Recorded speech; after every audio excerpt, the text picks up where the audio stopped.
আমরা চলে আসছি আরেকটা জায়গায়, নিচে জায়গায় চাকটা আমরা অনেক বেশ কয়েকবার মধু সংগ্রহ করছি। আমাদের বাইরে নিয়ে এখন সংগ্রহ করবো, দেখি।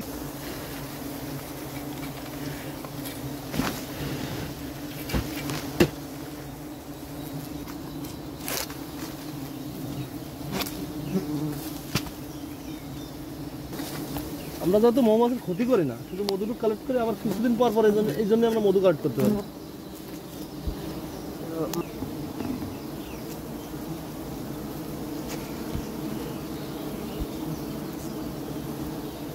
আল্লাহু আকবার।